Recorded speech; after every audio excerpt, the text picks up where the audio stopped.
Today we have a special edition of the Best Ball Breakdown. Graham Barfield can't make it. Scott Barrett can't make it. So instead we have Brett Whitefield taking the place. Look, if you don't know who Brett Whitefield is, you should by now. This episode of Best Ball Breakdown is going to be the highest of tea that it has ever been before.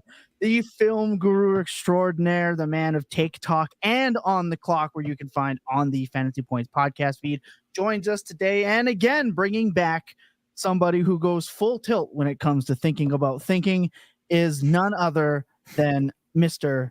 Jakob Sanderson. This is going to be a special edition of the Best Ball Breakdown. Let's get locked in and ready for this week's shot at the largest best ball prize ever handed out.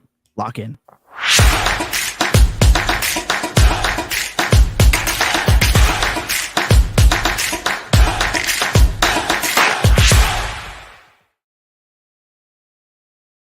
Almost every week we've made it a habit on this program to have some sort of obscure argument of who's taking who in the last round, whether it's Clyde Edwards-Helaire or it's Justin Ross or it's who. This week we have the battle of Michael Wilson, because I just can only assume that Brett Whitefield was going to bring him up somewhere around the 7th and 8th as a possible late stack with whoever it's going to be. Like, I'm sure it was going to, so we're going to get it. Like, we're just doing it now. We're doing it right now. Brett, you've led. We were talking about this just before I hit the record button. I'm just getting it out of the way. I'm going to clear the tension in the room. We have Brett Whitefield, who is pounding the table for his guy, and Jakob Sanderson, who is not. He's taking the table away from Brett so he can't pound on him. It's a fake. It's the whole Michael Wilson thing is like, I wish that he was at a price where like I could be like actionable in my, I think this guy totally blows, but he's not. So it's fine. We'll take him on this team. We'll be happy about it. He's free. Listen, the thing for me is I kind of stumbled into that conversation late. I'm a big Mike Wilson guy, but more dynasty. I don't know that I'm like a pound the table best ball guy for him. I mean, last round, I agree. Like, he's free, so why not? You know, he's got a chance to get a lot of targets. A chance.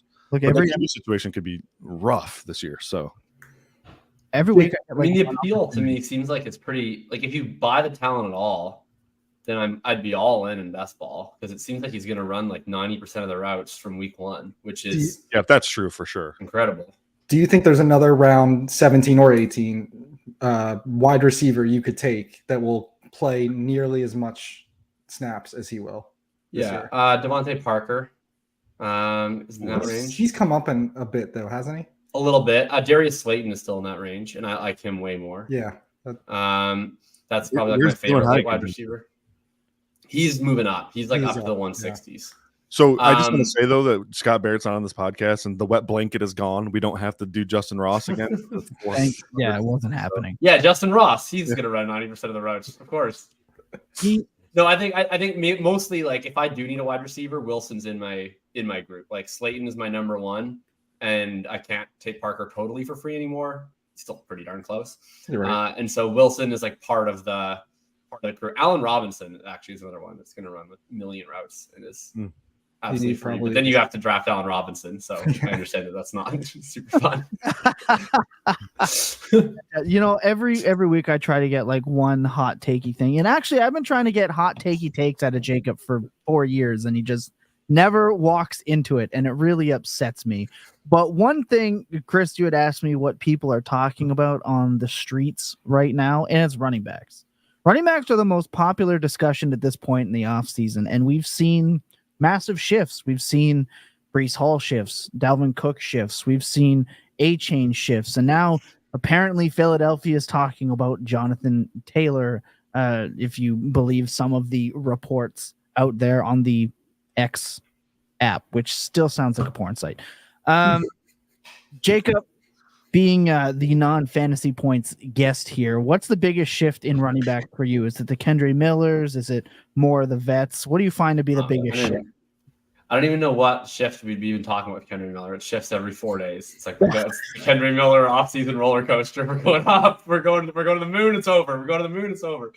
No, I think probably. Well, I just did my rankings update yesterday, and I think the guy that I moved up the most, or at least the most relative to where they're drafted, is probably Dameon Pierce. I had made a note. I wrote my Dameon Pierce article in between the first preseason game and the second. So he didn't play in the first, but what we had seen was Devin Singletary subbing off on those third downs. And in that article, I was like, this could either be a really good sign or a really bad sign. Like either it's a 3-man committee where he's splitting the early downs and they're putting like some route eater out on third downs, or it's just all Pierce and Singletary's just like an early down backup and change of pace guy, and Pierce actually can play the pass downs. He played those last game. So that's quite exciting. I think we should feel really, really good about his role coming in.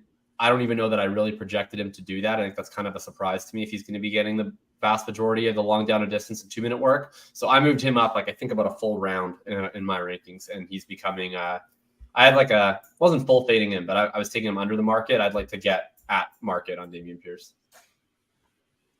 I don't think that's a player that we've talked about a lot on this show is Dameon Pierce. I don't think we've even taken him one time. I think that's a great.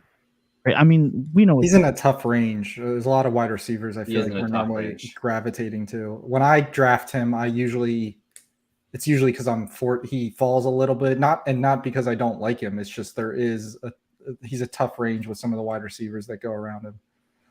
He's been tough for me because I like Dobbins more than him, and I still do. Dobbins he always goes in that range. Yeah. And then that's changing a little bit now with Waller steaming up the boards and Pitts going down the board. So they're like kind of like separating themselves away from Pierce at both ends. But that 6-7 like that all season, I was hoping to click one of Waller or Pitts in that range. But that's kind of the C's are parting a little bit with Waller creeping up into the 5th and Pitts falling into the late 7th, early 8th. What do you guys think of the Waller rise? Because I definitely did like Waller a lot, but he's quickly becoming a guy that I just don't know if I can buy into in the 5th round where he goes now. Like I've seen him go ahead of George Kittle.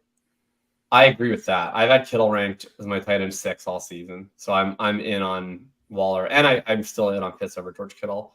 So like I've had Waller and Pitts ranked as tight end 3 and tight end 4 the whole season. And I just haven't drafted them that way because Hawkinson and Kittle go before them. But it's a thing for me where like if Waller's going to be moving ahead of those guys, I already thought he should have been going ahead of those guys. So I'm happy to do it. But I guess for me personally, Waller's my second most drafted tight end right now. I feel like I have a 16% exposure to him at a really good price. So I'm probably more content to just let him rise and just finish the year with like 13% all at really good prices versus just chasing him all the way up the board just to stay really overexposed. I think he's a total smash. I think he was an insane smash where he was going. I still think he's a strong pick, but it's now at the point where all of those concerns that you'd have about his age, about some of his metrics declining last year, about his injury history, like now you really have to become concerned about that. Whereas before, he was like one of the last players before I thought the tier just fell off a cliff at running back and wide receiver. So I was just, I don't even care. Like I only have to worry about his upside scenario because all the downside doesn't even matter to me because he's getting drafted like in the freaking 8th round. Brett, what do you think his ceiling is in this? Do you think he's lost a step at all watching him do? Like, how much can he really be like a wide receiver 1 for this offense? I think early on he for sure can be. I don't know. Like everything we've heard from Giants camp is Jones literally can't stop targeting him. We saw it in like live on TV. If he gets that kind of volume, I don't know that he can sustain. His body will sustain that the whole season. So that's my only. He's like it's almost going to get too many targets. But if that does sustain, yeah, he can be a wide receiver 1. He could probably unseat Travis Kelce as the top tight end in fantasy. I mean, I don't think that's unreasonable to think with the way that they're using him right now. But he still moves great. The tape is good. Like I actually was primed to talk about him on Hanson's show this morning, and then had to delay my session until Friday, but I'll be talking about Darren Waller on the Guru show on Friday. And yeah, I mean, the tape is really good. He looks phenomenal. And I don't know what 15 snaps that we got of him. It looks good. So, but it's nice when we've heard it the entire off season and then you see it. Right. Yeah. And it also just makes sense. They don't have anybody else. And yeah, I mean, I'm still pretty optimistic on the talent. I think people have said that he's been bad for 2 years. I think statistically that isn't really true. He was still quite solid in 2021. I don't have the stats pulled up right now, but I want to say he was about like in the 23% targets per out run range, which is still really strong for a tight end, especially. he just kind of got hurt, and some of that was weighted towards the early season. And so I think people have a sour taste in their mouth on 2021. He also didn't score any touchdowns. Last year, he was like legit bad, but he barely played. Devontae Adams alphaed him. Everybody gets alphaed by Devontae Adams. I'm like pretty optimistic that he could bounce back. What's the breaking point for you guys as far as like, okay, like say the efficiency metrics kind of stay where they were, but the volume goes like way up. Like, where is that? Like, how does that affect your outlook on him? That doesn't. He was actually really efficient last year, wasn't he? Like weirdly, I want to say per target. Like that, I don't know for sure. I'll pull it up. Check that. Is that it wouldn't bother me because we've seen Zach Ertz do it, and Zach Ertz was phenomenal in 2018 and 2019, just based on pure volume alone. I think at the position, it doesn't matter as much. If you're chasing like tight end one upside, though, I think it might matter a little bit. Yeah, Darren Waller last year, for what it's worth, like his efficiency came down a lot in 2021, where he dropped to 7.15 yards per target. Last year, he went back up to 9.02 yards per target, 13.86 yards per catch, which was his yards per reception was the highest of his whole career. Yards per target was highest since his breakout season in 2019. I think that some of that is just he was just used in a totally different way than he had been used last year. Like he was almost used as like a clear out wide receiver, where he was running these really deep seam routes and essentially running interference for Devontae Adams. That of course led like his targets per run fell off the cliff. But you do get some of that back with the high yards per reception, high yards per target. I mean, I guess the bullish signal on that is he can still move. Like he can still actually get down the field. He's not like Zach Ertzing around running a bunch of 5-yard drag routes. He's still doing Waller things. Yeah, he's not totally cooked. All right, you guys want to hop into a draft here? Oh yeah, we're gonna ride. We're gonna be back in a couple seconds. Sit tight.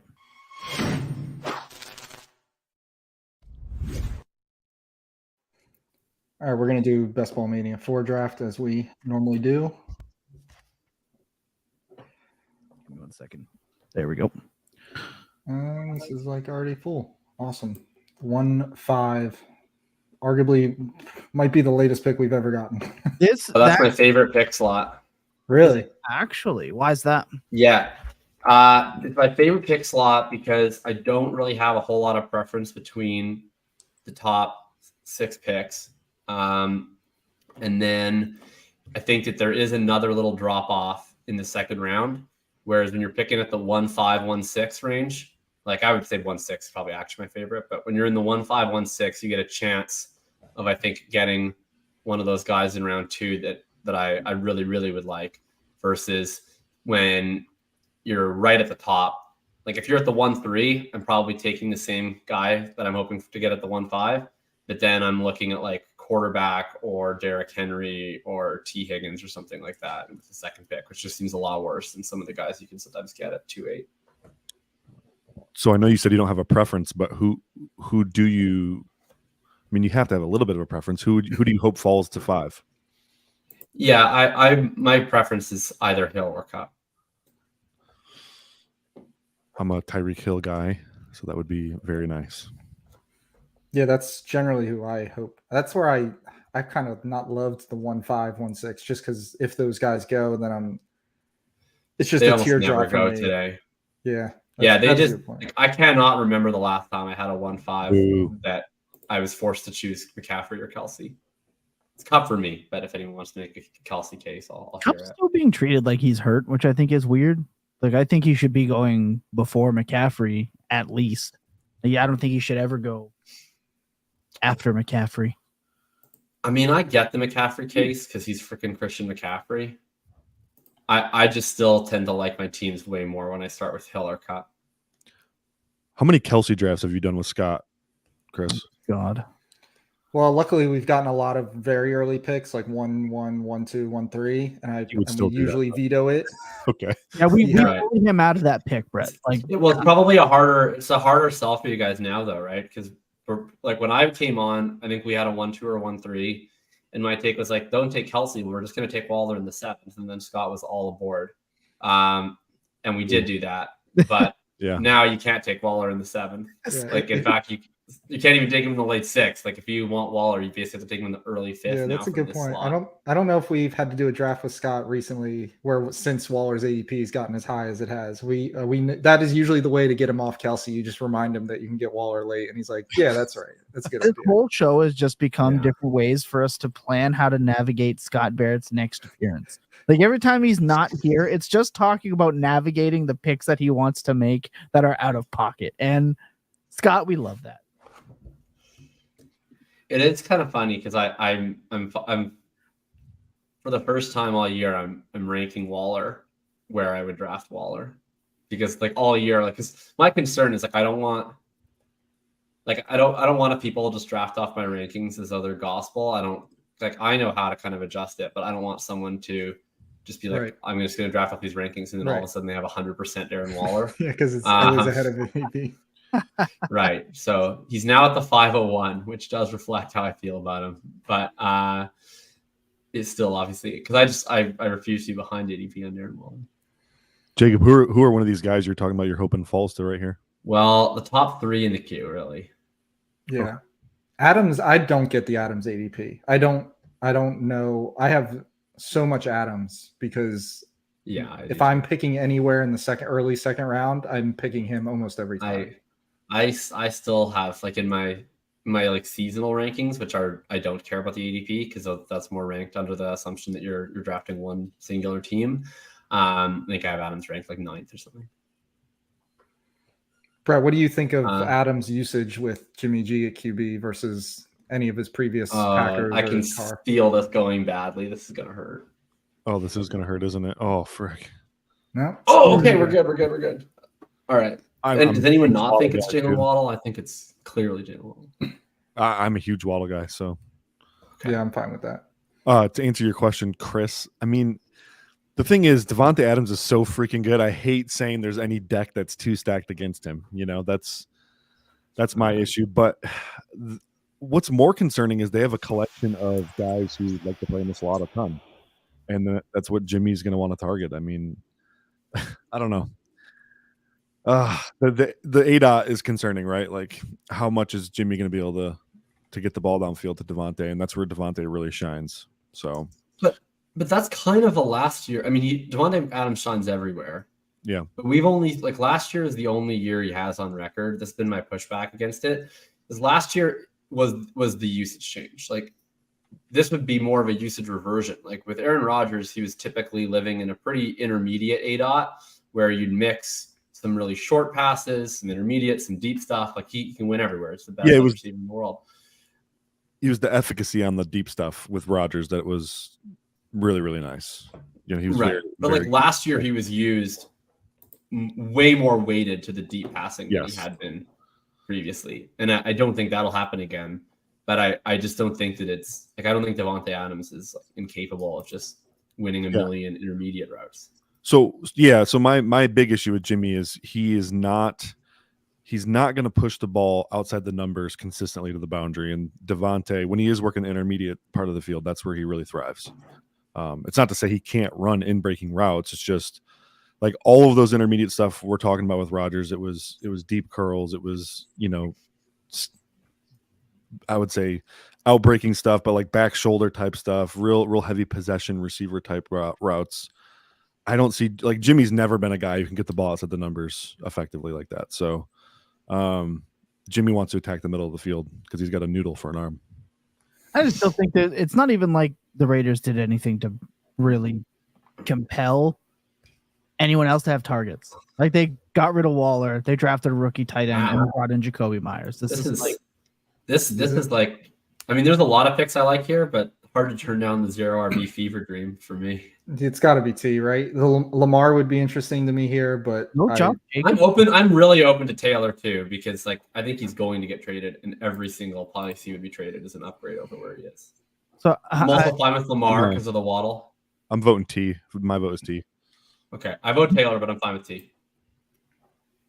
I'm the lone Josh Jacobs. Jacobs would have been fine too.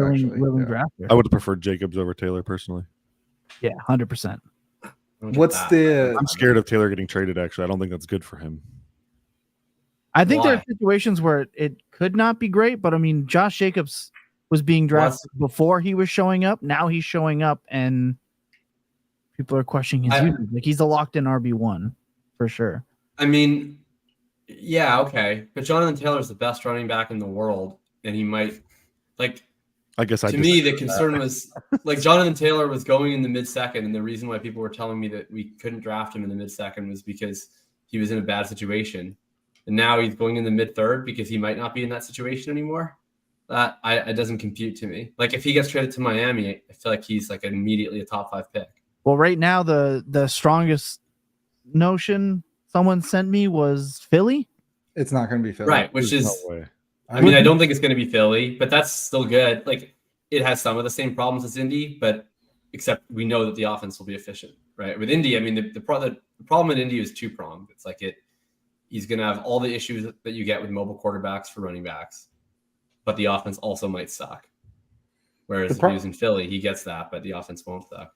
Brett, do you think we could rule out pretty much any team that had a chance to draft Bijan or Gibbs as a Jonathan Taylor suitor? Because that's the way that I'm kind of looking at it. Like, why would they, if they wanted to add a running back that bad of that caliber, why wouldn't you just take Gibbs or Bijan? Well, what about the teams that missed on him? Like, we just saw the Jets add Cook. We know they wanted Gibbs. Well, that's what I'm saying. That had a chance at it. Like Eagles could have taken Gibbs, for example. I think some of that might be price, right? You had to. But I mean, Gibbs. New England wanted Gibbs really bad, but they just signed Zeke. So I don't know. I mean, I think Miami's probably the only. Because the team that trades for him is also going to have to pay him. I don't know that that's 100% the case. I think that's what they're incentivized to float, but I think it might be a personal animus issue. I could see Jonathan Taylor just taking the ticket out and dealing with the contract stuff later after feasting in a new place. We can all agree that is what happens a lot of times with trades. They just want out of the toxic environment. They get to a new place, then they'll worry about the rest later. Like, I could see a scenario where the Eagles are like, we're not giving him a contract extension, but we will pay a second-round pick for his services, and then we'll get a third-round pick coming back as a comp pick. And Jonathan Taylor is like, yeah, I want to go win a Super Bowl. This seems like a totally fun situation for me. 4-3 Waller. So there you go. Ridiculous. I also think that, Chris, I think your argument is very sound with regards to Bijan. I don't think it is with Gibbs. I'm a Gibbs fan, but I don't think like your opinion on adding Jahmyr Gibbs to your team says necessarily a whole lot about your opinion on adding Jonathan Taylor to your team. Those two are so different. Yeah, that's fair. We can it depends on the spot, right? The team philosophy, but yeah, it's not like I'm saying like, well, I do think that Taylor's is way better than Gibbs, but it's more just like those two backs like offer completely different skill sets and like advantages and disadvantages. Like I don't think not wanting one means you don't. Oh, this is such a gross. Does Mixon or Najee interest you guys? I'm a big Najee guy. The opposite of that. I knew Jacob wasn't going to like there. Oh God! Or you can take Burrow. Anything else? Or like a Drake London. I'm totally fine with Burrow, although I prefer to wrap him around. I'm totally fine with literally any of the next 10 wide receivers. I think Burrow might be. I'm fine with Burrow if that's anything that gets us not drafting Najee Harris.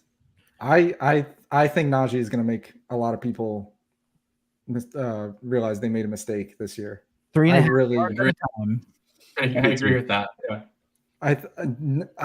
So he's a first round running back who gets 300 touches every year, and use past tense on that. Use past tense on that. Yes, we don't need to use present tense on that. He has been at the top of the list of missed tackles forced per touch in both of those. The only stat he's good at.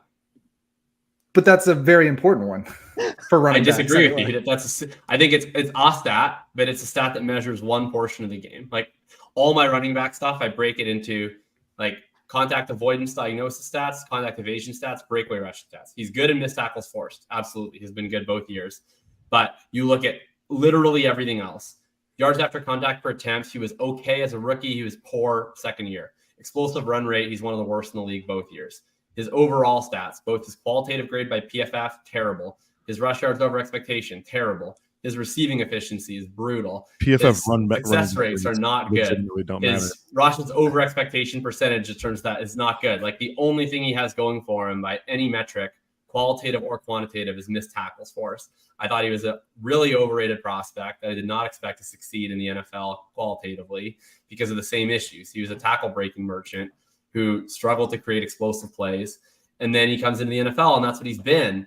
And like, I think he can be an okay pick if he gets a bunch of touches, but I think he has like no upside, and I think actually like a lot of downside. All right, let's talk about this pick real quick, and then we can come back to that.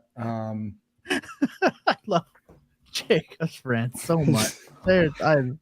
Running backs: Walker, Madison, Pierce, if you want to force that.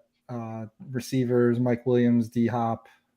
Not into Madison, but fine with any of the other 3 running backs. I'm also totally fine continuing to punt running back and taking Mike or D Hop or Deontay. I would if we're going receiver, I'd go Deontay. You'd never have to sell me on Deontay. Absolutely not. Deontay just feels like the wide receiver version of Najee Harris. Not just because they play on the same team. They're just volume hogs. Not that I like Deontay too, but I also like Najee for the same reason. I mean, I view wide receiver volume very differently than running back volume, like in terms of ability to earn targets versus the ability to receive carries. This feels so much like when everyone was clamoring for Tony Pollard to get more touches, which I was totally on board with too. Which he eventually did. He eventually did. But I like Jalen Warren. I think he's a good running back too. But I just don't see the Steelers going away from Najee. They've got an upgraded offensive line. You think it's a year early, is what I. Yeah, but then that's a small. But then it's still not a win. Because like in those years, like Zeke wasn't a good pick those years. Like Zeke hasn't been a good fantasy selection since 2019, which was Pollard's rookie year. Like he was like a survivable. Like in 2020, he was a disaster, and the whole Cowboys team fell apart. And then in 2021, he was like, well, he was a really bad pick because he was drafted in the middle of the first round. He would have been an okay pick at Najee's current ADP in 2021. And then in 2022, he was like horrible, like going in the same range that Najee Harris was. So I just like don't get the appeal of that. It's like he still got the touches, but he didn't get all of them. And then he was really inefficient on the ones that he did get.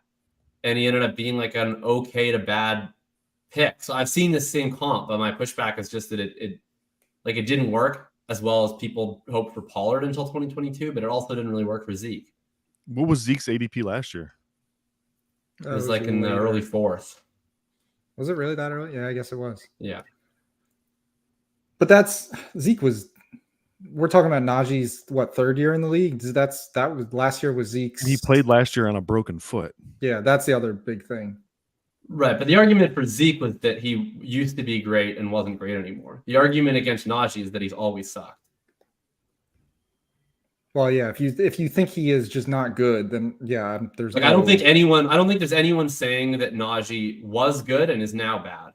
I think people are either saying Najee was and is good, Najee isn't that good, but it doesn't matter, or Najee has always been bad.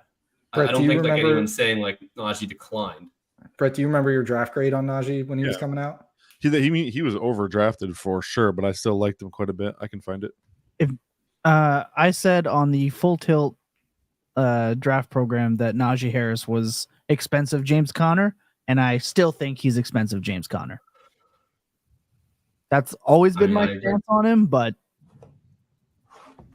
I mean, I think he's pretty David Montgomery-esque in my opinion, in which he's like very good at breaking tackles. He's like competent enough in the receiving game. Don't think he adds a whole lot in other areas.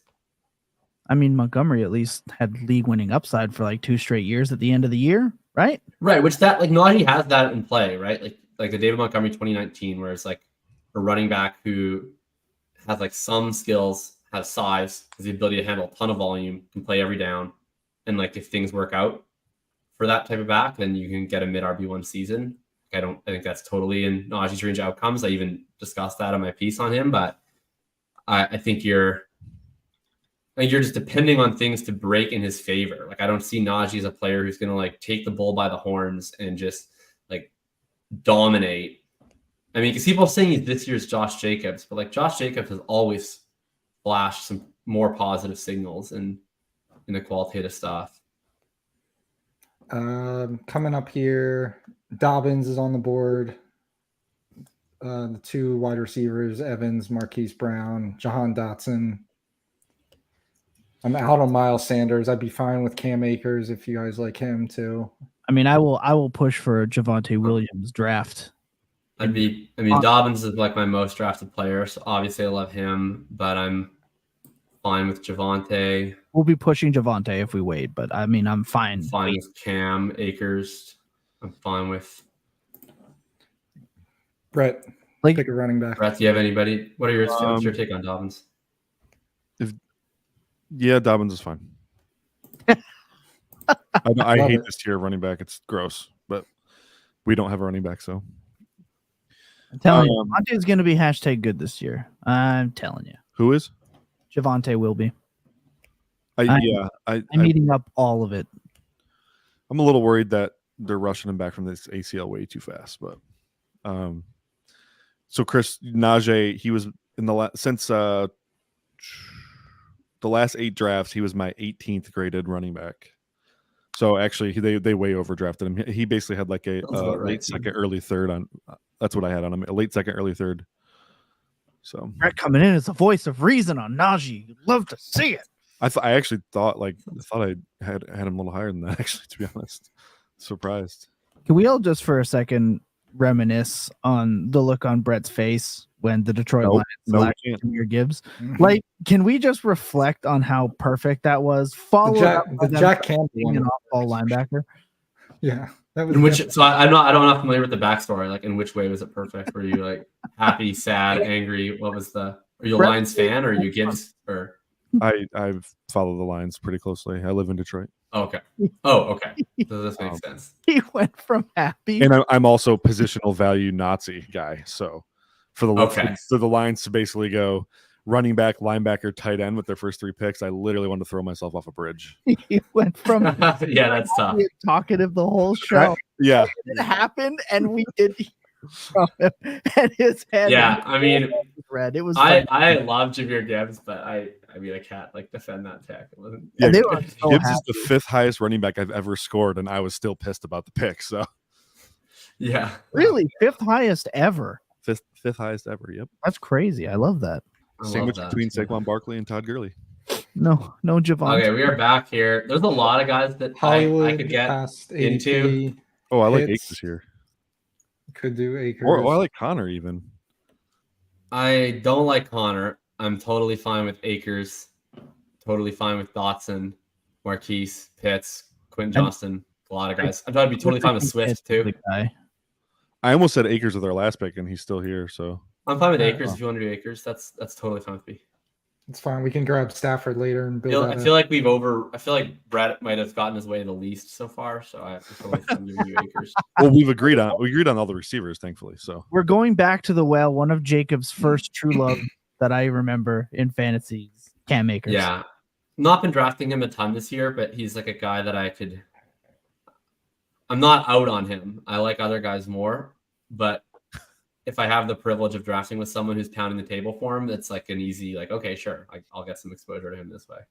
Shout out Matt Chester. I love this comment. First Amari Cooper, now Josh Jacobs. The Raiders mix their Gatorade from the fountain. What does that even mean?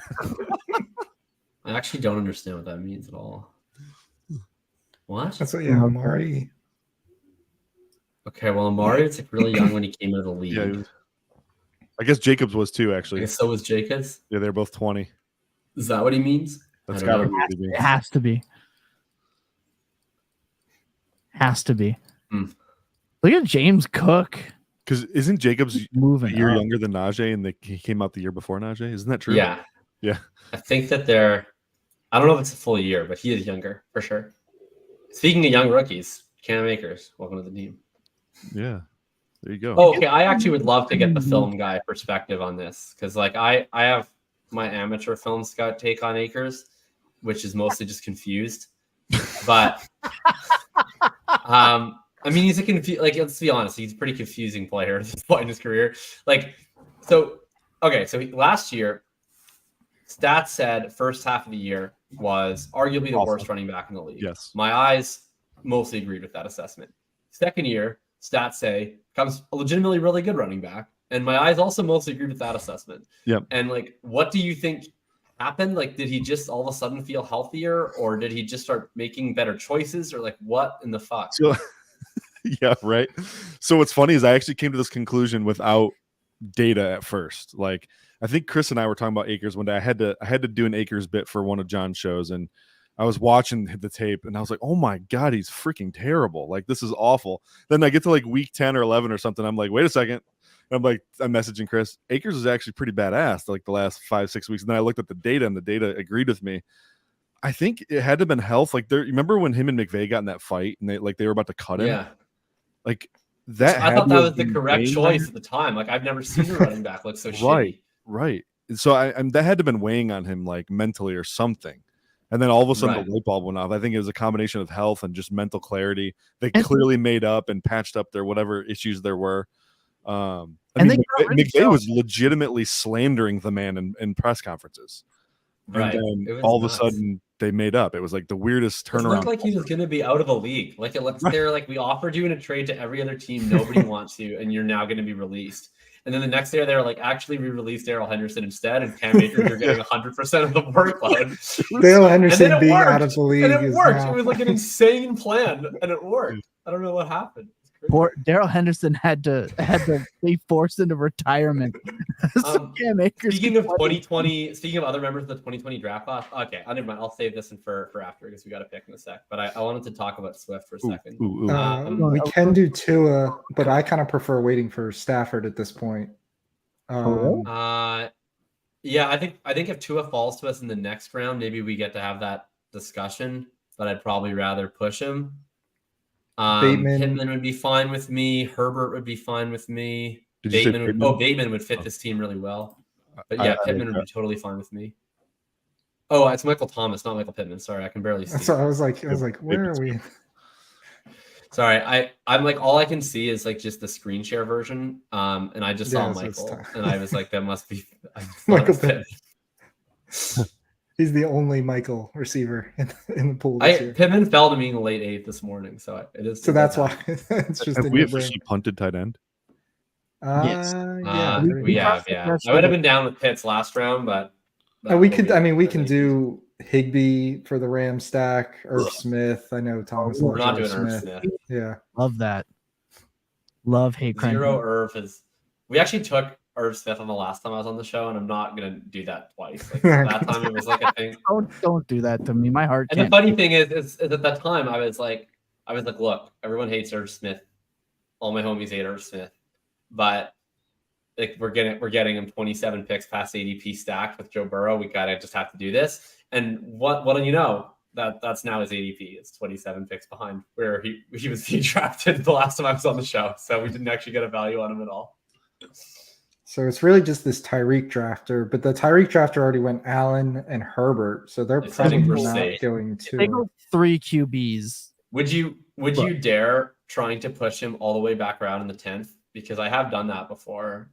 He does fall occasionally. Because who on the other side of the board is taking Tua? Yeah, I mean, I've been staring down at Tua in the 10th round when I have no Miami guy, and I'm like, why is he still here? Can I make this work? I usually somehow? just take him because I never don't have a Baltimore guy, so I usually just take him, and then I'm like, I'll draft 2 of his running backs and Durham Smythe in the 18th. Yeah, can we just talk about how fun the Ravens offense looks with Greg Roman gone? It looks so fun. It looks so fun. Really glad he's out of our lives. Oh, I hope he's doing well, but I can't stand watching his offense. My tweet volume is going to go down by at least half. I'm going to miss the Roman face. About Patrick Ricard leading the team in targets at halftime. Like, half of my tweet volume's going down every week. So I don't think Patrick Ricard had a really nice route the other day. Stop it. Stop it. I don't think it's going to be tough to push him all the way back around. There's 4 teams that don't have a QB at all. They may just take the value on him. I think we lock him here, and then if we didn't already draft Burrow, then I would not even consider pushing it. The only reason I'm advocating for pushing it is because we have outs with Stafford and Pickett later, and we have an elite quarterback. Right. We can do. I mean, who else would you? But I guess if there's someone else we want, is there anyone else we want? I guess like for me, it'd be Charbonnet or it'd be B-Rob. I'm fine with Tua. Yeah, I was good too. We ran it down. We should have. It probably would have been Charbonnet or Penny. I would have been open to.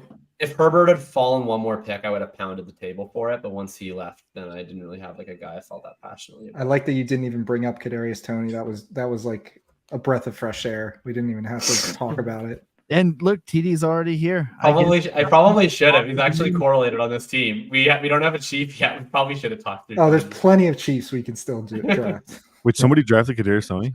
Yes, right after we took Tua. Can I pound the table for Pat Freiermuth coming up for that tight end spot? I mean, if he makes it back, I would pound the table for some Patty. No objection to that. Yeah, can I say on Toney? Can I say on Toney that it's kind of interesting where, like, obviously I don't want to generalize because it's just not like, it's not like film and analytics are just like one homogenous voice each. But during the draft, like at the very least, like the branding of Kadarius Toney was that he was very much like a film guy, and the analytics were like, this guy literally sucks at everything. And he has switched that up. Like if you come, like now the brand on Toney is like, it's like TPRR spreadsheet bros love him. And the film guys are like, this guy is literally like McCole Hardman with a worse injury history. Yeah. So I've never seen like a larger switch up in the branding of this player.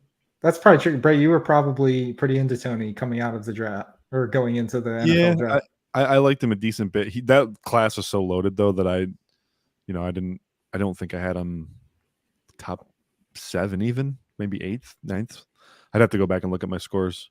But I know that Scott, who, has a model for receivers, hated Toney, and he didn't like Toney until I watched tape with him, and then he was like, "Oh my god, this dude's amazing." But now he never stops talking about Kadarius Toney. Yeah, I do draft Toney where he goes now because like he literally might even play week 1, and I feel like the only thing that's really changed in terms of the bet was just that. Like he reminded people of all the ways in which he had hurt them in the past. Like I don't actually think that injury makes him that different of a bet than he was before the injury. So I'll take him now, but I don't like admit to it on public streams. I just like do it in this safety of my own bathroom, just like clicking pick 104 Kadarius Toney, just covered in shame. He's still a tough click for me. It's just there's just like there's functional wide receivers that are still being drafted in the 100 range. He's functional. He's not. He can't get on a football field. He's not functional. Yeah, what are we looking at here, guys? I would. Can I pound the table for Dalton Kincaid? I'm down. So interesting. I pretty much never take Kincaid if I don't have Allen. It stinks with rookie tight ends, but bro, what is the? Is there anyone else? I'd be fine with Zay. I'd be fine with Nico. I like Penny. A-Chain. I think I would not with the Penny thing. I'm on high alert for Rashad Penny. And he's getting cut? He's not getting cut. No, I don't think he's getting cut, but I don't know what his role is. Even if there is Taylor rumblings, he's not like a get out of here candidate. Well, if Jonathan Taylor gets traded there, then yeah. That's different. Yeah. Kincaid. Mm-hmm. Yeah, Kincaid. Well, no one made like a vibrant case for anybody else, and then he just sat. Chris, what were you going to ask me? I was going to ask you how does Kincaid fit in the offense in the world where Dawson Knox is still like a starting tight end for them? Because that's what I think is going to happen. I mean, yeah, that's the sell against Kincaid. Obviously, I think ultimately though the Bills have been void of that middle of the field dominator, guy who can control the middle of the field between the numbers. I think Kincaid comes in there and does that right away. I mean, their best offensive season, Cole Beasley caught like 100 passes, which is crazy to think about.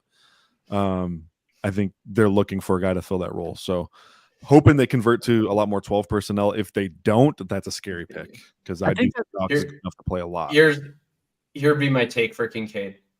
Bills offense has struggled each of the last few years when teams have gone really shell heavy against them and forced them to dink and dunk from really obvious pass sets when they used to have those 4 wide receiver sets, when they would roll out these like miniature little slot wide receivers like Isaiah McKenzie or Cole Beasley. And Kincaid gives them optionality. You run out with Kincaid as your slot wide receiver, and if the team respects your package, then you go out and you pass against more favorable looks. If the team still says you're just going to pass, well, now we have a 250-pound slot wide receiver. We're going to run it down your throat. I think he gives them more optionality versus lining up with Isaiah McKenzie on the field and just being like, hey, guys, we're like going to pass out a shotgun for the next 6 plays. Well, it helps that Kincaid's actually good at football. I mean, right. Isaiah McKenzie is not that. Well, and I think he has 14 snaps from wide receiver so far in the preseason, if I'm not mistaken. Well, that's the thing too, right? Like he's a move. The whole offseason, they were like, we're going to play Knox and Kincaid. And then the fantasy community was like, are you? And then they showed up in the preseason and they said, yes, we are. Yeah. You know who I want. Obviously, I want Jalen Warren. Yeah, I was going to say you must love Jalen Warren here. I mean, Jet McKinnon. But I'm fine with any of these running backs. I don't take McKinnon. Jet McKinnon. I'm fine with Tank too. I'd be fine with Mitchell too. Brett Warren, Tank. If I had to pick one, I would pick Tank. But I don't want to. You can go Tank if you want. I'm fine with Tank. I like Tank. The people are wondering, most likely, when are they going to be stack bros and stack these Kansas City Chiefs? I think everyone is now waiting to see when that finally happens for the correlation bros. Right now, the correlation bros have pitchforks in their hands, and it's because we're not correlating correctly. We're correlating pretty well. We have Tua, Waddle, Dobbins, Bateman. Yeah, it's one game right now, but we have Burrow and Higgins. We still have a shot to get Rice, MVS, Richie James, Justin Ross, Clyde Edwards-Helaire. There's a lot. Can we agree that it can't be Justin Ross? Like, can we agree that it can be Justin Ross? Anyone else? No, for the sake of my and Scott's rivalry, we can't do Justin Ross. There you go. Okay. Brett says, and Brett lifts more than us. So okay, it can be Richie Rice. It can be MVS. It can be Richie James. It can be Justin Watson. It can be Clyde Edwards-Helaire. Brett, in week 17, who is the Chiefs' starting 3 wide receivers? Rashi, Sky Moore, MVS. And is that because Tony is hurt or he's not playing? Because probably some kind of both. Okay. The way they used Rashi this past weekend, and I know it was mostly with the twos, was so impressive. I got goosebumps watching the tape because I'm a huge Rashi guy, so I was just like, this is validation for me. All my biases confirmed right now. He's the greatest. So vindication. That's definitely a film. We could have taken Rashi last round. I would have been fine with that. We could have, yeah. We're pretty much regulated to MVS. See, that's like when we were talking about the Michael Wilson thing. Like, Rashi is another example of like a guy who obviously doesn't profile well analytically, but he doesn't profile like deplorably. Like, it would be surprising in a vacuum if that profile works out, but it wouldn't be like the most shocking thing in the world. And then if I'm ever willing to bet on what if I'm wrong, I'm like really willing to do that when the upside of what if I'm wrong is he plays wide receiver on a terrible wide receiver depth chart with Patrick Mahomes. That seems like a pretty nice payoff. Let's spend a big time pick on him too. What how do you adjust for small school though? Because like it's hard to model small school. Yeah. Like I mean, part of that part of the small school stuff gets like a lot of the small school stuff I think just gets taken care of by draft capital. Like the NFL does a pretty good job of telling us when these small school super producers suck by not drafting them in the first 2 days. Is it for you the breakout age you didn't like though? Like, because I know everyone cites that breakout age or whatever. Yeah, it's more the breakout year. Like you look at late breakout, late production, small school guys. It's like not a good list. It's a lot of misses. Do you factor because like he played with like 4. We're on the clock. We're on the clock. So that was a rough stretch for us. Mims. Anyone Mims? You don't have to talk me into Mims. I'm fine with that. Just draft Mims every draft. I don't love any of the running backs here, unless you want to force. You want really RB1 Kenneth Gainwell? I'm totally fine with him. Like at the next pick. Yeah, 12th round is tough for me with Kenny Gainwell. All right, man. My jokes, guys. All right. We probably need. So we're probably doing what? Are we doing like 2, 6, 7, 3? Is that? I think so. Yeah. Because we're pretty like ideally we're starting 2 of Cup, Waddle, Higgins every single week. Yes, for sure. So I think 2, 6, 7, 3. And you're probably starting 3 of Cup, Waddle, Higgins Deontay every week, hopefully. Right. If Deontay's not at least just like making your lineup, then what purpose does he serve? So right. Yeah, so we're gonna need some late running back. We need 2 tight ends. And there's a lot of late tight ends I like. There's also a lot of running backs in this range I like. Are you still in on Dulcich, even though his usage this preseason has been not great? Yeah, I don't think that we can get into a whole Dulcich thing because it'll take longer than we have. But the short answer is yes. Like I wouldn't be in at the old cost that I used to be in, but I'm like very in on drafting him 3 rounds later than I used to have to draft him. I mean, yeah, I definitely want my discount on Dulcich at this point. I think like Laporta's a better pick than him. I think. What about Chig? Probably. I'm okay with Chig. I also love Roshan Johnson. I like Roshan too. I like Jeff Wilson here as well. Though maybe if we think the Taylor thing is real and not sketchy, but if it's not, then Jeff is like a good pick and correlated. Are all the Miami backs dead for fantasy purposes if Taylor did go there? Well, 2 of them are because one of them probably goes in the trade. Where did that come from though? Why is everyone assuming that? Well, the Miami reporters are saying that they're actively engaged in talks and that they're very interested. Yeah, I mean, where did it come from that they're going to send one back? That just seems awkward. Oh, I think it's just a numbers game. Like otherwise, the Colts running back room is very thin. Like, are they going to pay? Like, are they going like the Colts don't have any running backs if they don't have Taylor, and Miami would have 4 running backs or maybe even more than that, maybe 6 running backs. So it's tough for me because those Miami guys are so like scheme specific dudes. They're not like you can't just plug them into any offense. Like Mostert would definitely not fit in Indy. Jeff Wilson is he like as specific? He seems more absolutely. He seems more traditional. He's a touch more traditional. So we could do Chig, we could do Wilson. If we pass on whatever guy we pass on here, then running back, that'll push us to the Zamir White, Kendry Miller, Tyjae Spears range. And for tight end, I think Spears is a smash. I do too. I like Spears. That's why I think I like Kendry. I like Spears and Kendry. Right, I'm fine with Chig here. All right, let's take Chig then. Let's go Chiggy, yeah. You don't think he died with the acquisition of Hopkins though? At least a little bit? Not really, because first of all, Burks, like I think he I was really out on Chig after the Hopkins thing. I mean, I was pretty out on him before the Hopkins thing, and then I got way more out after the Hopkins thing. But I would say 2 recent developments really favorable for him. 1, obviously the Burks injury helps. And then 2, like the big thing I was worried about with Chig was like, are they ever going to play a 6'2", 238-pound tight end as their base set in 11 personnel? And the answer from preseason so far is yes, they are. So and Kyle Phillips got hurt too. One, I heard Chig's winning the tight end 1 job over Treylon Burks, so that's good.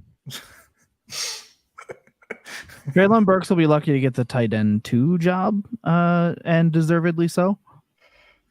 Yeah, I think it's just that's the big thing is the signal that they gave. Like my number 1 concern always with Chig is like it's kind of the same concern as Dulcich. It's like these are undersized tight ends. Coaches don't always want to play undersized kind of tweener tight ends in 11 personnel packages, not on 3rd down. But it seems like the Titans do want to this year. The Titans have kind of always rolled with smaller guys. Jonnu was smaller. Delanie Walker was tiny. He was 5'11" or something crazy. Was he really? I didn't realize he was that short. I'm exaggerating a little bit, Chris, but Jonnu is a lot. Jonnu is thick though. Yeah, BMI wise, I feel. But I'm not that worried about it anymore. Like after what they showed us the preseason, I think it's fine. I'm a sucker for former wide receivers playing tight end, and Chig was the movement skills. My Dulcich thing is like I just don't think the usage has actually been quite as bad as it looks. I think that what you're looking at, okay, so people point to the snaps. I actually don't give a shit about the snaps. I care about the routes, right? Like people are like, he got out snapped massively by Adam Troutman in the second. He ran more routes than Adam Troutman in the second game. Like he ran 61% of the routes. Adam Troutman ran like 5 routes. I really don't care if Adam Troutman plays a bunch of running plays. Obviously 61% of routes is not good, but people are like saying it's like Albert O all over again. There's a pretty massive difference between running 61% of the routes with the first team offense and being the 4th string tight end playing in the 4th quarter of a preseason game. Like that's a pretty wide delta. And then the other aspect is all you're getting in these preseason games is a snapshot of a neutral script offense from the first quarter. You're not getting a lot of specialized offensive packages. But when you're looking with Greg Dulcich, is like he's it's been broadcast like Troutman is their base tight end, Dulcich is their passing down tight end, and what you're hoping is like as the games progress in different scripts, you're going to rely on the passing tight end more, and you're going to run into different packages and more snap shares. We've seen them run pretty similar. Like I've comped Dulcich's projected role to like the Jared Cook role before, where he didn't play in a lot of base sets, but he would come in, he'd play in 2 tight end sets, he'd play in 11 personnel packages in certain game situations and certain formations, and he usually lived between 65 and 70% of the routes with a pretty high tight end ADOT and good per route usage. That's like, that wasn't the dream for Dulcich. Like the dream for Dulcich, they just come out and be like, he's going to play literally every down. But I always thought the Cook was more of like a reasonable floor. I still think that's in play. I think that still projects to be how he's used. All right, so we could do Wilson here, it looks like, if we want to do that. Other running backs, Singletary, Miller, Spears. Tight ends, Jawan Johnson, Irv Smith. I think Musgrave. I think Musgrave. it's Spears for me. Who? Who? Spears. For sure. Spears. I'm fine with that. Again, we're a Derrick Henry injury away, a 29-year-old running back injury away from getting Houston twice. I'm Spears or Musgrave is my vote. Yeah. All right. I do like Musgrave a lot. I think it's promising what you're seeing out of him. And I'll just come out and say it. Jordan Love is looking better than expectation. Like he's providing a lot more than what I expected personally.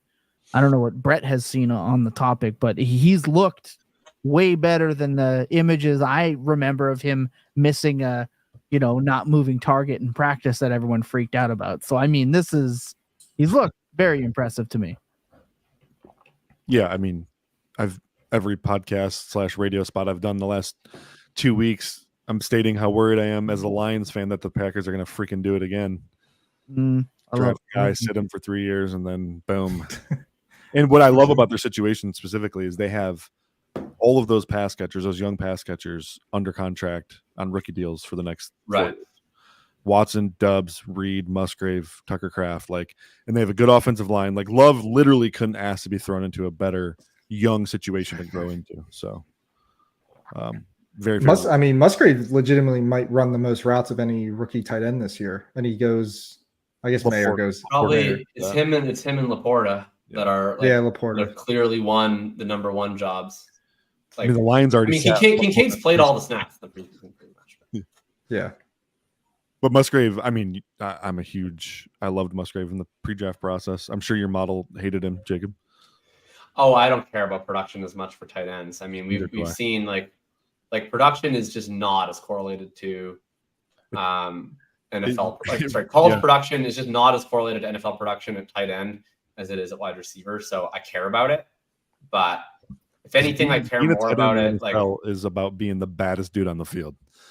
That's the most athletic guy. It's just a freaky dude that nobody can cover. I mean, I care more about qualitative or word escape me. I care more about just the descriptive element of the production than I do the raw number. I would be super stoked with either of the two names on our queue. Wilson or Musgrave. We could be done at tight end. If we don't take tight end, then we're in, Hunter Henry, Conklin, Hurst eventually. Double tight end is. If we all want Musgrave, let's just do Musgrave. Because to me, if you're doing 3 tight end builds, it's hard to find a higher upside tight end room than Kincaid, Shig, Musgrave. That's an upside crew. Yeah. You could fall into 2 top 6 tight ends there. Yeah, I think with the production aspect to your question, what's the start of any model, right? It's not like we just decided one day that all we're going to care about is production. It starts off with what matters, and a wide receiver, obviously it's not perfect, but college production is very correlated to NFL production at wide receiver, especially early. At tight end, the age does not really matter at all. The age adjusted production is it's a very weak signal. Most of the signal just tells you which tight ends get drafted early. And then on top of that, it doesn't really matter about trying to hit, I'm not really trying to hit tight end 10, right? So your production model will help you from a base rate perspective. because most super productive college tight ends are more likely to be useful in the NFL. Yeah. But don't think that really matters that much when you're trying to actually draft these guys. So all things considered, I'd rather the guy be more productive. But what I care more about is like, what kind of tight end are they? Like, are they a tight end that's going to be able to be used as a seam stretcher? Are they a tight end that's going to be able to be used off the line? Or are they just kind of like running like more of the 5-6 yard routes? Because that's where it's really hard to draw that ceiling. Like most tight end ceiling seasons either require some sort of after the catch element or a downfield role. And they usually require touchdowns, which usually, hopefully, you kind of want to be big so you can play on play action to get those touchdowns. And Musgrave to me fits all of those elements despite not having the production. So I'm very into Musgrave. Yeah, you guys anecdotally, sorry, Chris, go ahead. No, go. You go. So anecdotally, we have so many examples of guys absolutely coming out of nowhere, whether it's, you got Gates, Gronk, Witten, Jimmy Graham, Darren Waller, like they were nothing in college and they come in just absolutely shred just because they're superior athletes to everybody on the field. Guys that big shouldn't move the way those guys move, and pretty easy to scheme those dudes open. Do you guys think, I forget who it was on Twitter that I saw talking about this recently, that it's actually good if a rookie young tight end isn't a great blocker because it gets them running more routes, and that's what matters for fantasy anyway? I don't love that.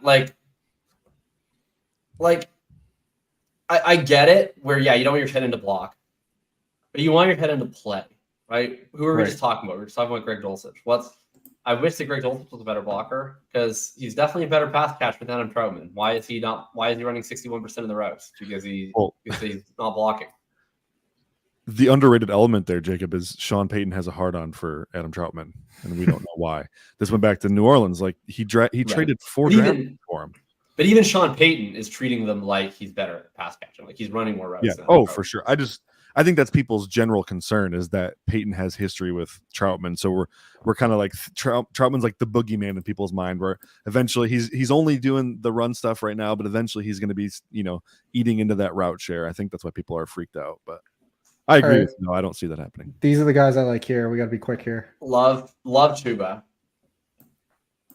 Anyone else? That's fine. It's fine. We're done. I mean, I wouldn't say that statement is necessarily reflective of my actual thoughts about his abilities, but it's reflective of my thoughts of him as a round 16 pick. I would have said Michael Wilson. Oh no! You can take him in the next round, as far as I'm concerned. He'll probably be there. Do we have two more picks? You want Parker though? We have one more receiver and one more running back. Yep. I'm fine with Parker too. Yeah, Chuba is going to play way more. I don't love Chuba's talent either, but he's going to play. But I don't love Miles Sanders' talent. Yeah, that's probably. I think Miles Sanders is. And Chris is biased, like, because he can't catch footballs. Well, but I don't even think he's that great at running. I think he's good. But he's okay as a runner. Man, he's never impressed me a ton. Like I think he kind of does one thing. Like I think he was such a great fit in Philly, where it was a point and shoot run scheme, and he could blast through the tackles, and he has a lot of bursts, a lot of explosiveness, he has a lot of ability. But I don't think that he diagnoses very well behind the line of scrimmage. I don't think he's overly powerful through contact. Like I think he's at his best when he gets to run really fast through a straight line. Which is fine. It's like a legitimate talent, but I think that's also kind of just Chuba's thing. So, and then Sanders really sucks in the passing game. Like that's the weirdest thing has been people all just being like, the Panthers are going to use him as a 3-down back. And it's like, they're not going to enjoy their life if they do. Like they're going to change that plan in a hurry if they try to feature Miles Sanders' pass catching abilities. So he's had multiple running back coaches, multiple running back rooms where he's had a chance in Philly to take over the pass game work, and he did it for the very first year of his career and never again. What's crazy is he actually runs really good routes. He just has cinder block hands, and he has. When you put him on an option route, he pretty much picks the wrong way every time. So because I feel so. I always try to choose my words really carefully when I talk about player decision making, because I just think I sound like such a dick talking about a young black athlete can be like, you can't make the right decisions. Like I would ever make the right decisions on an NFL field. But Miles Sanders just does strike me as not the most intuitive football player. I just constantly see him make choices that I'm flummoxed by. Like either he runs down the wrong lane, or you mentioned with the choice routes. Like I think he's like a really good athlete. I just don't think he's like a natural running back. Or has ever been. So we missed Wilson. Renfro's Parker. Yeah, Renfro is probably my favorite receiver. I think Mecole maybe has an argument with Corey Davis. He's behind Crandall Cobb in camp right now. CEH to get the KC. I'm fine with CEH. All right, let's do that first. Sounds like we didn't love a receiver. CEH and Miles Sanders, 2020's first round of best ball drafts called. Chris, was it you that loved late round CEH, or was that Jake? I definitely do. I think Jake did as well. CEH is just he's the backup for both running back roles on the team for the best offensive. He football. was scoring touchdowns, right? We got to give him a little bit. He was somehow scoring touchdowns way above what he should have been. Yeah. I mean, the Chiefs didn't give him any credit for that. The Chiefs said, thanks for all the touchdowns for benching you. Yeah. I don't know how much they like him, but he's sticking around. Who is this? I was CH. Clyde. Like I was taking Clyde a lot early, and I was taking Clyde a ton early, and like I mean, my faith in him as a player is so low that once Generic Prince started getting buzz, I was like, yeah, I'm like totally willing to buy that Generic Prince is going to take. I'm not buying that. I'd be willing to buy that anyone will take Clyde's job. And now the excitement is slow on Generic Prince. They're now like he needs to do a lot to just make the roster. It's clearly CH. Yeah. So, all right, they played like the entire first quarter the other night. Yeah, Prince? so like now the generic Prince fever dream is over. I'm back on Clyde. It did not take much for me to doubt Clyde Edwards-Helaire. Yeah, You give that's me any reason to definitely doubt him, I'm like willing to doubt him. Prince would not have been a hot topic this summer if Pacheco didn't do what he ended up doing last year. Right. If Mecole isn't there, would anyone consider Calvin Austin? He's just gonna have a tough time getting on the field. Sure, it's the 18th round. Mecole I mean, we've already slandered Allen Robinson on this podcast or on this stream. You sure he'll have a tough time getting on the field? Yeah, I mean, I think you would. Yeah. Over Mecole Hardman, I don't even think Hardman's like gonna play from the sound of camp. So I have no problem with it. Oh, you don't think Hardman's going to play? Who's playing over Hardman? The Jeff Beat reporters say he's not. They say that he started off getting the reps with the first team, and that Randall Cobb is now taking them all, and Hardman's with the second team. Oh my God, that's disgusting. Aaron Rodgers spent 3 years complaining about his weapons, and now he's got Allen Lazard and Randall Cobb. No, I know. It's so funny. And the same offensive coordinator. Oh God. Yeah, and for the record, I was drafting Hardman early last season, but I'm actually fine with Josh Reynolds. Yeah, I draft Josh Reynolds. Yeah. What about Trey Palmer? Anyone? Trey Palmer. There we go. Hey, I'm down with TP. I do kind of want to swing. Oh, are you actually? Yeah, I would be super excited about clicking Trey Palmer. He's Deontay Hardy, I think, is also interesting. I'm fine with Hardy too. We have Kincaid though. Isn't that kind of like betting against ourselves? You've been telling me Tolbert is the best wide receiver on the Cowboys. Whoa. Hey, whoa. I draw the line at Jalen Tolbert. I'd be fine with Kenny Bourne too. He's really good, especially Kenny Bourne's running with the first team, all the snaps. You've heard it here first. Brett Whitefield believes that Tolbert is better. Whoa. Than CeeDee Lamb. I mean, it's confirmed here on Best Ball Breakdown. Okay. Are we doing Paul? I like TP. I liked Brett's point that I like Hardy, but not with Kincaid, because I think they're competing for. I think there's one winner. Sure, that's true. I like swinging for upside. That like Josh Reynolds is fine, but if he's breaking into our lineup regularly, that's probably a bad thing. I'm excited about Trey Palmer. He popped a little bit, and I mean, he can run. Who's the competition for the wide receiver 3 job there right now? It's like Palmer or Raheem Jarrett, but who are like the veteran? Like, I know Gage, now that Gage is done. Like, who else is there that's played snaps before? Darden? Who was the guy? Yeah, Scotty Miller's gone, right? Yeah. Scotty Miller's on the Falcons. Darden's there. Yeah, Dart. Right, but Jalen Darden is like not. He's like a kick returner. No, Darden's with the Browns now. I don't even know actually who else is there. Right. So then, so I'm looking at it right now. It's Devin Tompkins, David Moore from the Seahawks. Oh no. Something named Kalen Geiger. I don't even know who Kalen Geiger is. He's an undrafted. Ryan Miller, Cade Warner. Like I think realistically, it's like Raheem Jarrett and Trey Palmer. Like I think maybe not week 1, but I think one of Trey Palmer or Raheem Jarrett is going to be running like 70% of routes on this team pretty soon. Unless how they much? Maybe they sign Jarvis Landry or something. Who do they? They don't have a lot of tight end depth either, right? Outside. No, their tight ends suck. It's Cade Otton and like a bunch of randos. Yeah, so they can't. And Cade Otton is about. Go ahead. Cade Otton's about one step above being a rando. So. Oh, they spent a 2nd round pick on him, didn't they? No, they spent a 4th round pick on him. Oh, did they? Okay. But he's gonna run a lot of routes. He was a draft Twitter favorite. Like a lot of people had him as a day 2 guy. I wonder if that was just because of Tom Brady, though. I mean, no. I mean before. No, like the Bucks. Yeah, I had Cade Otton on a campus to Canton team. I remember people kind of hyping him. He never really popped much for me. But Washington tight end. And then weird. And then anyway, behind Cade Otton, it's again like people I haven't heard of. Payne Durham. Keith. Coke Keith is like kind of like from what I recall, isn't Keith like a kind of fullback type? He's a fullback guy? Yeah, he's a blocker. And then I don't know who Payne Durham is. Purdue rookie, pretty good. I mean, he was a decent prospect. Okay. He may is David Wells. Is that David Wells from the Toronto Blue Jays? Yes. or that's Vernon Wells. Who's David Wells? Is that also David Wells is also a pitcher and he also pitched. Oh, he was the pitcher. Okay, he was the pitcher for the Blue Jays, and Vernon Wells was the hitter. Okay, there we go. Either way, I don't know who David references. I don't think David Wells is going to. Is this draft done? Yep, it is done. Whoa, let's look at our team. I did just want to point out the guy that we were worried about taking Tua did end up taking Stafford as his 3rd QB, and then Jimmy Garoppolo as QB4. So that's interesting. Okay, so we're not dealing with a reasonable actor. No.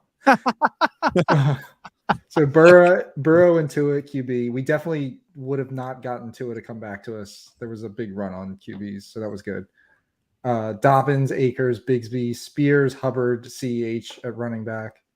Kupp, Waddle, Higgins, Deontay Johnson, Bateman, Mims, and Trey Palmer at receiver. Kincaid, that's like one of the sexier wide receivers I've ever drafted. That's delicious. I mean, I will admit, like, despite him being one of my most drafted players, that Deontay Johnson is bringing down the swag meter of the room.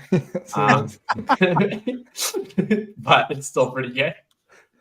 The swag meter of the room. Well, like, look, I can make fun of Deontay Johnson because I draft him on every fucking team. I've paid for the right to make fun of Deontay Johnson, but he's like one of the most swagless wide receivers. Of course, he's from Toledo. Like, what do you expect? Yeah. Shout out Toledo. We're gonna take a quick second before we carry the conversation on. We're gonna go. We're gonna get rid of this draft board here. We're gonna be back in just a couple seconds. Sit tight.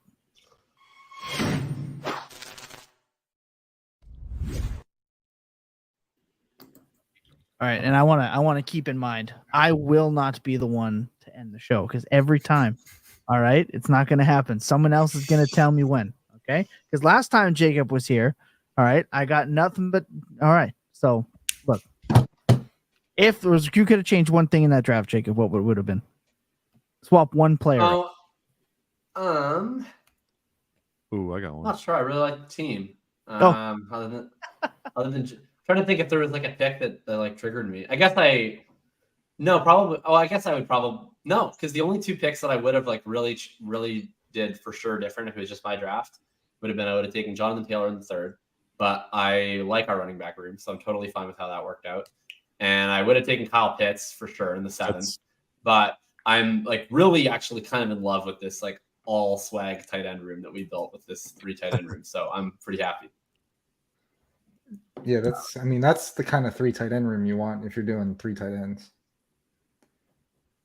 It's the most fun tight end room I've drafted all summer. This is just like bursting at the seams of upside. Who did we pass on Pitts for? Akers. It was Akers. And I'm the one who said Akers, and now in hindsight, I'm like, yeah, I think maybe I would have preferred Pitts there. But we ended up fine though, so it's whatever. I don't know. I think I probably would have again. It's Dobbins. It's Akers. It's Tank. Spears, Hubbard, CH. So you'd have to swap pretty well. A lot of upside there. Running back room. So Kincaid, the running backs around when we took him were Penny, P. Ryan, Jamal Williams, Chig, it was Zamir White, Zeke. Musgrave was Wilson, Gus Edwards, and then we took Chuba. So I'm not seeing another running back I would have really liked to swap Akers for Pitts for, given the tight ends we ended up with. That's what I'm saying. We ended up fine. So even though I like Pitts there, but we ended up fine, so it worked out. We don't take Kincaid, right? If we take Pitts, right, like, probably so not. we would have taken a running back in that range. Like we would have added another one in the tank range, like either like a Warren or a Penny or a Mitchell, like someone in that kind of crew. Yep. Yeah. And then had an extra pick for running back or another wide receiver or something. Yeah, you probably get an 8th receiver, probably. Yeah. Which I don't even think we need because like our top 4 wide receivers are awesome. Yeah, love the team. Yeah, it's a fun one, and fun to get to share Akers. So that was nice. And Can I ask? I haven't done. Go ahead. Sorry, Jacob. I didn't mean to cut you off. No, please. I was just rambling. Going back to the Rashee Rice conversation, I wanted to ask you how your model treats. So he had a late breakout age. I've asked Scott the same question, so I just want to get your thoughts. Yeah. He had a late breakout age. I attribute that to he played with 5 NFL wide receivers that were all drafted before him, like years before him. In fact, I think Cortland Sutton even qualifies. I think Sutton was a senior when Rashee was a freshman. So that's 6 if you count Sutton. Or maybe they didn't overlap. Maybe they missed each other. I don't think so. I think Sutton was 2018. Wasn't Rashee a 5th-year senior? Was he? I mean, maybe I can't remember. Sure, maybe. I can't. Anyways, I can't fully remember. It doesn't really matter. He was a freshman anyways. Wasn't going to play. So, but the other 5 guys do matter to me. Like I view that as a good thing. Like, hey, who are all the other guys? Danny Gray, Reggie Robertson, Danny Gray, Reggie Robertson, Grant Calcaterra, who he's listed as a tight end, but he played. Oh yeah, tight end, but he's a tweener. Yeah. Who was the other one? There was one more. James Prochet. Yeah, James Prochet was the other big guy, and then they actually had another one that transferred. He had like a 1,000-yard season, then transferred, and I think he's a senior this year somewhere else. So, okay, but so like played with a lot of good players, which especially at a small school, like they're paranoid that those guys are going to transfer. So like you start playing like a freshman or sophomore Rashee Rice over, a guy they view as a top recruit. Like it's hard for them to get those types of players. SMU. I just feel like I see that as a good thing. Like this is a wide receiver factory. Honestly, like it's kind of crazy that SMU is putting out a receiver in the NFL every freaking year. And so Rashee outproduced all those guys in aggregate. Like, yeah, I would love it more if any of those wide receivers were good in the NFL. Yeah, well, of course. Like right now, that seems like it's like Western Michigan South, where they like are a small school that keeps getting wide receivers drafted, but then they're all bad. Yeah, that's the thing that would concern me. But first of all, I don't have a model for wide receivers. I honestly don't devote like a whole ton of my time to wide receivers. Like I mostly, like probably 80% of my player take stuff is running back focused. I like dip my toes in the wide receiver stuff a little bit, and more so I like kind of just glide off of the people with models who I trust a lot who do wide receiver work, and then I look at some film people, and then I kind of just like apply like my own brain to it from there. But with Rice, like it's like he falls into a pretty low percentage bucket. Like if you look at late breakout, late declare, small school, you're batting well under 50% from the jump. And then you're just sort of, okay, what sort of context is there? And it's like, well, one thing going in Rice's favor is like he actually was really productive late. So that's one thing, right? It's not like he was like never productive. He does have production. It's just late. And then that's kind of it. You add some of the context with the teammate stuff, like that stuff that some people have tried to model it. I always just feel like it's something you can kind of just like play into the context when you're making decisions. And ultimately, like for all of these guys, like in this class, to me, there are really only 5 guys that I kind of want to like bet on from the standpoint of like, I think these guys are good at wide receiver, which is like that's 4 first rounders and Mims. And then once we get into that, like all of them profile as sub 50% bets in a vacuum. And it's more so just like, who am I willing to take the shots on occasionally? And I look at it and it's like Rice is pretty clearly the guy I want to take the shot on, just because he went round 2. He's got Patrick Mahomes. He has the alpha size. And he wasn't like a stone zero production wise. Like it did come about late. So I'm not like operating under the assumption that Rice is really good, but the market is not making you pay at all really for Patrick Mahomes round 2 wide receiver.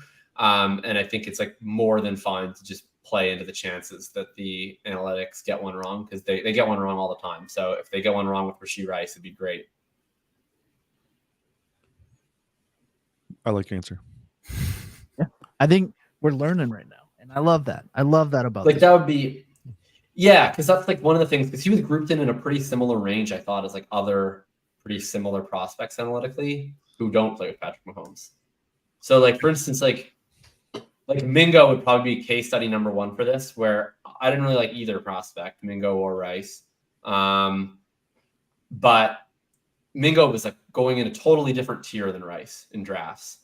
And I think the biggest argument for that probably, I mean, I'm sure there's like a lot of people out there that like Mingo way more than Rice. But if you were to ask most people who I think start from the base setup of like both these guys are kind of sketchy prospects, they would say, well, Mingo has a chance to be the number 1 wide receiver right away, and he's just going to run all the routes right away, clearly. And I just don't even care about that. Like, that's like nothing to me. Like if Jonathan Mingo, you know who else is going to run all the routes? Carolina, Adam Thielen. We're not drafting him because we think he sucks, right? Like if Jonathan Mingo sucks, then it doesn't really matter how many routes he runs in year 1. And if Rashee Rice sucks, then maybe he won't run any routes. But if they both suck, they both suck. It doesn't matter. What does matter is playing with freaking Patrick Mahomes. So like if I'm taking the shot on what if the guy doesn't suck, I want the guy playing with Mahomes. This year at wide receiver was so fascinating because I think analytics guys hated this class, like hated it.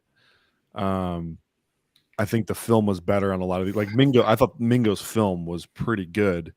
His profile's garbage though, like hot garbage. I mean, it was worse than Treylon Burks' profile last year. So,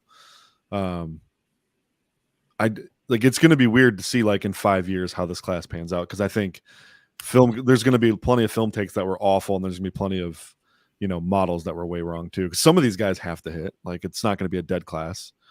And it's going to be somebody with a weird, like that whole middle range of receiver in this class was just strange, like right. All of them were. Michael Wilson. Well, it kind of reminds me of 2019 a little bit.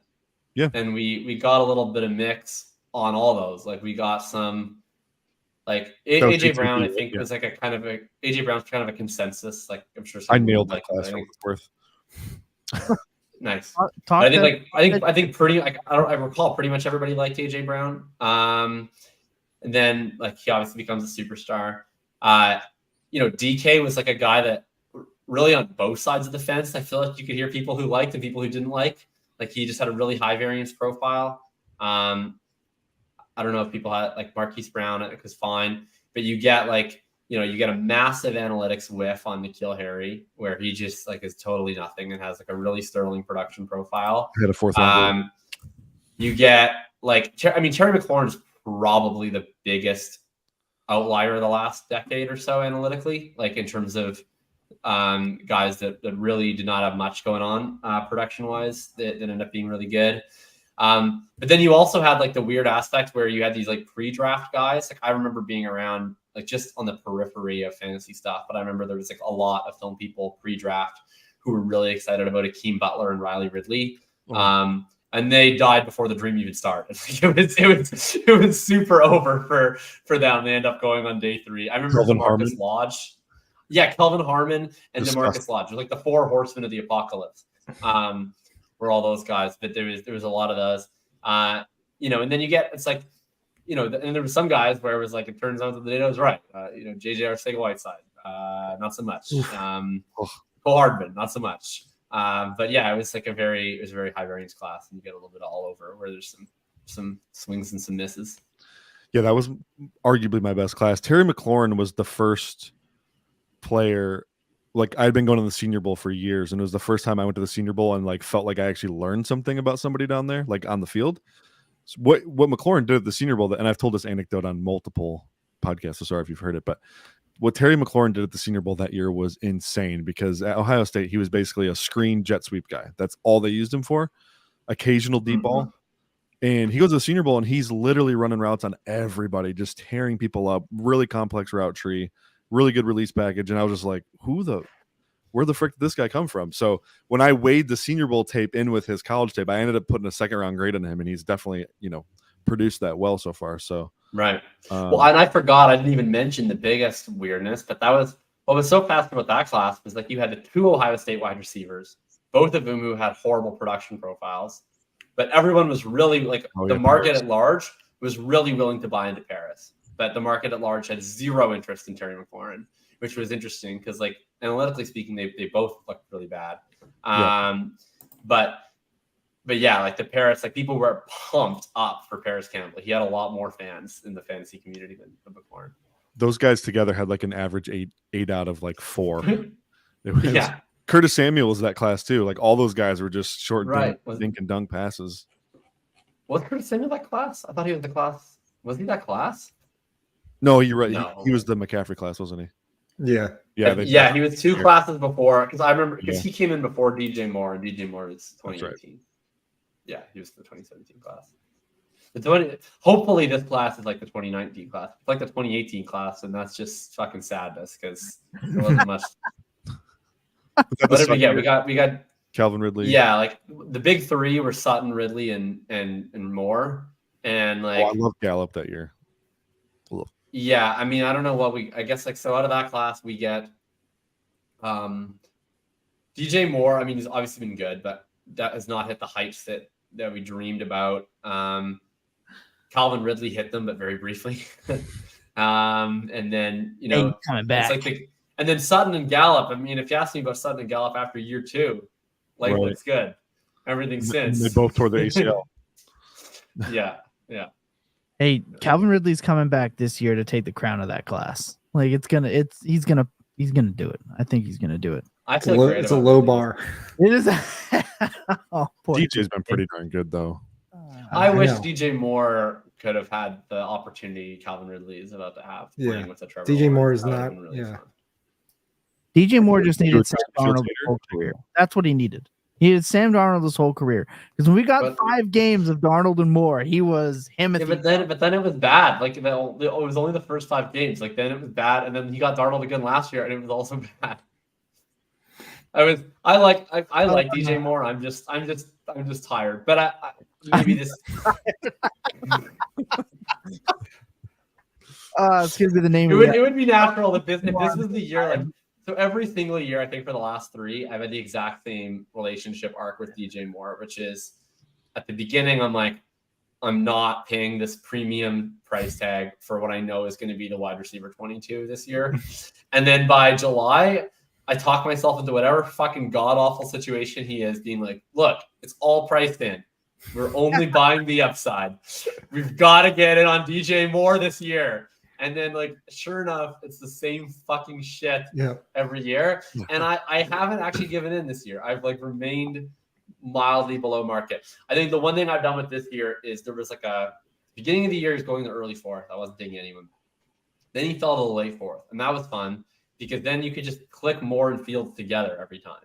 Yep. And that was like easier to buy into, where it's like if this like outcome that I think is pretty low probability comes together, I get all of the like I'm capturing everything with Fields and Moore. But now Moore is shot back up where I can't stack him with Fields.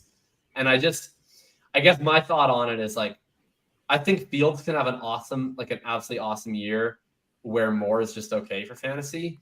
But if Moore is gonna smash, like Fields is like the destroyer of worlds. Yeah, that's my take on it. Yeah, it's not the Fields drafters, it's the people taking more without Fields is where I struggle. Right, and I don't want to be those drafters because I think like a lot of people have these more Fields teams, and like I certainly don't feel about this with every wide receiver, but I think DJ Moore specifically cannot have a massive season in a world where Justin Fields isn't one of the most important players in fantasy football. Right. I agree with you. Very much so. Hey, I am calling it. All right. We're at an hour and a half, so I am going to be the one to call it. I I love the reminiscing of wide receivers of days past. But now we're going to talk about the 2014. Oh my God. That'd be a Brett Whitefield thing. That's too me. No. Oh my gosh. Jacob, you are obviously a writing fiend. You're the only person I know that takes a trip overseas and still never misses a beat when writing because you're an absolute like 5 articles from Ireland. Yeah, it's completely unbelievable. Thinking about thinking is, in my opinion, the best Substack. Maybe I'm biased. I don't know. But what do you have? You are biased, but I appreciate it nonetheless. We're continuing our Hitchhiker's Guide series. If you enjoyed the Najee debate in the middle of this, you will get the most straight through Najee take that I can provide to you in my next Thinking About Thinking. I'm talking about the what I call the faces of the running back dead zone in the information age of fantasy football. So I think 5 running backs that I think extremely different running backs, and in many ways define the different ways in which the way we are approaching the position has rapidly changed with the way we do content these days, and all of these different ways to approach the game and the ways that players have the opportunity to approach the game. So we're going to do like our regular Hitchhiker's Guide deep dive, people that read the column, on the Steelers, the Ravens, the Jags, the Seahawks, and the Bills. But we're also going to sort of cover it in light of those broader themes. But yeah, if you want Najee takes, you'll get a lot of Najee takes. I can't get enough of your Najee takes. I really can't. Brett, you have a podcast returning to the Fantasy Points podcast feed. Yes, I do. Let the people that don't already know somehow. So yeah, so I've got my current weekly one, Take Talk with Stephen O'Rourke. We do that every Wednesday, Thursday ish. I'm not sure what it will be in season. We might change the date there. And then the draft pod On the Clock will be returning next week. We'll be breaking into week 1 college football. We'll start looking at the 2024 guys now. That way I don't have to do 85 episodes in 30 days next year. Oh man, that was some early alpha on who's an under the radar guy who might not be popping in any models who I need to start adding to all my Devi squads. I'll get you that off air. How about that? Okay. Sounds like a good plan. I'll take that off air. Brett, I love that. Chris, what are you working on? Just getting ready for the season, making last few changes to the data tool before week 1. Not that stuff's going to stop happening with that in season as well, but just getting stuff, up and going for week 1. Yeah, that's pretty much it though right now. Remember, the Fantasy Points data tool, the hottest tool in fantasy football. It's out. It's live. It's active now, and it's changing lives out there. And look, if you don't got it already, you're absolutely missing out. It is as cheap as it's going to be. It's essentially free. So you're going to want to go to fantasypoints.com and do that. It's incredible. The Hitchhiker's Guide could not exist without it. I source to it constantly. In fact, I had to just start doing my articles with a disclaimer where I just say, if not otherwise explicitly mentioned, I'm sourcing this from the Fantasy Points data suite, because otherwise it would add like an extra 200 words to 6,000 word articles. That's awesome. Thank you. That's awesome. Greatly appreciated. Yeah, and look, it's for everybody. It's for film, and it's for spreadsheet virgin nerds like Jacob, who are just out there collecting data. People always associate the analytics with virginity, and as someone who does grind running back film to supplement my takes in the off season, I promise you that the amount of time it takes me to scrape some stats together and put them in a chart is so much less than the amount of time it takes me to watch film on all of these running backs to make me feel like I have something to say about them coming out of college. If one of those two things is keeping me from having the sex, it's not the spreadsheets. I promise you, the much harder time commitment is that. And do you know how hard it is to justify when I'm on a date and they're like, do you want to get brunch on Saturday? And I'm like, no, I need to watch 20-year-olds break tackles. I just like that we're talking about virginity and sex, and you're using words like grinding running backs. They correlate, right? It's correlating to the correlating bros. Might not have sex a lot, but I grind running backs. Take Jacob's advice. Intercourse brought to you by the Fantasy Points Beta team. Running backs today. And look, we'll be here next week for another episode of Fantasy Points Fastball Breakdown. Good night, everybody.